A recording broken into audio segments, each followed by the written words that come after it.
Hello there, folks. Did we just discover a black hole twice the size of what we thought was possible?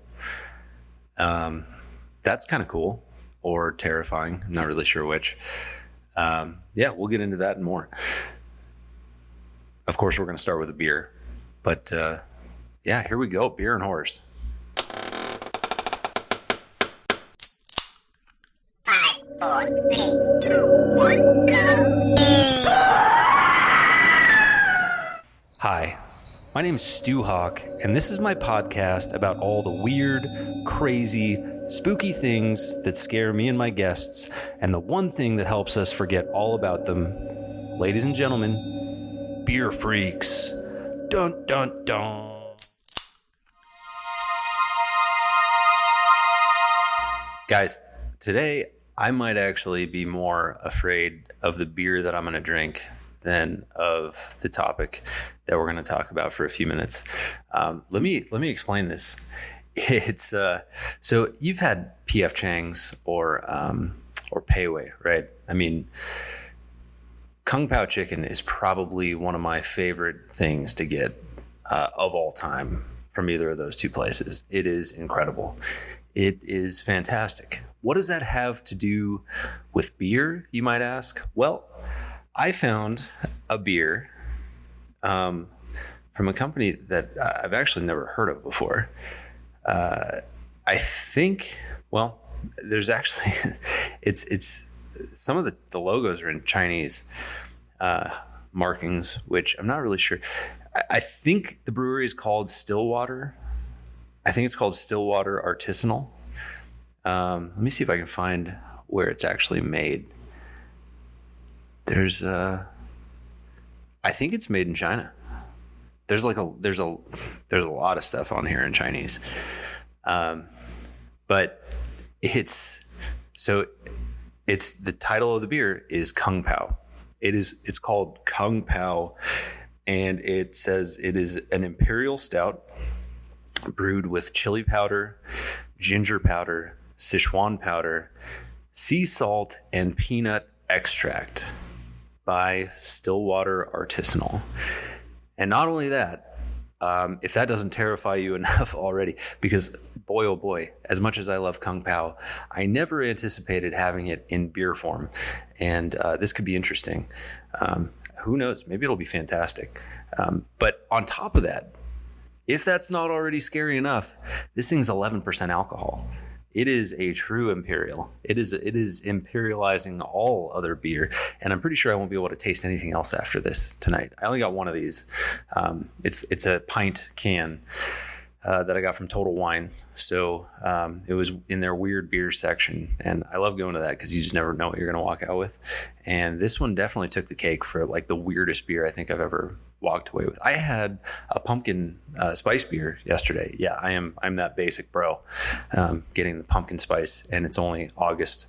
But man, oh man, I can never wait. I can never wait. The pumpkin beer, it just gets to me. But it had habanero in it.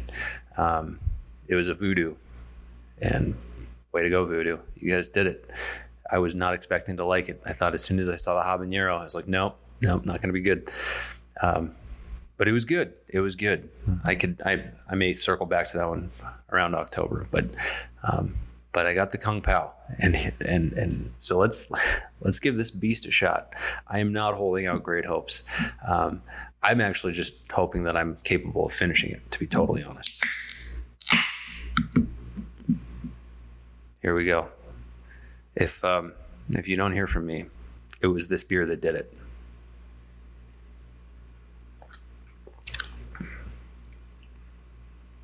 Okay. It's not bad. It's not. It's actually, I got to tell you, it's not Kung Pao. It doesn't taste like Kung Pao at all. It tastes like a spicy. It tastes like a spicy stout. That's all it is. It's actually kind of good. I'm not gonna lie. This is a very pleasant surprise. Was not expecting this beer to be something that I enjoyed, and I think I'm going to enjoy it very much. It is 11% and it's 15 ounces, so I'm going to probably enjoy it too much. But that's what we're here for, isn't it? That's why we call the show Beer and Horrors. Sometimes I become the horror. Horror, by the way, not, yeah, easy, guys, easy. Okay, anyway, so what I wanted to talk about today as I sip this beer that is shockingly good. Way to go, Stillwater Artisanal. I got surprising. Just, I'm still taken aback. I can't even get into the topic yet because I'm just shocked that like this is a beer that I'm enjoying. You know what? It almost tastes like one of my favorite beers of all time, Arrogant Bastard. It's basically like Arrogant Bastard, but with like a little bit of a spice, like a spicy kick, which I'm pretty sure they actually Stone, the best brewery, hands down. And you'll never hear me stray from that. Stone is the best brewery in the world, and I will never stray away from that. Other breweries, feel free to fight for that. You want to send me free beer? I'm not going to say no. But Stone, you got my heart, man. Helps that I'm from San Diego originally. But anyway, what was I saying? What was I talking about? This 11%'s already got me. It's good. Okay, well, I'll keep enjoying this Kung Pao. It's really good. I am shocked. I was honestly nervous to try beer. I haven't been this nervous to try a beer since I was 15 and had a beer for the first time. By the way, 5 Miller Genuine Drafts and throwing up in my buddy's yard for sure. Good times in Poway, California. But enough about me. Let's get back to the topic that we wanted to talk about. So there is a black hole that was discovered because of a collision between some black holes. This is an article I found on quantummagazine.com or .org. It is roughly twice the mass of the theoretical limit. There's a lot of reasons that I'm not going to try to explain. I may try to explain it, but I shouldn't. Should I? No. Nope, not going to. I will sound foolish.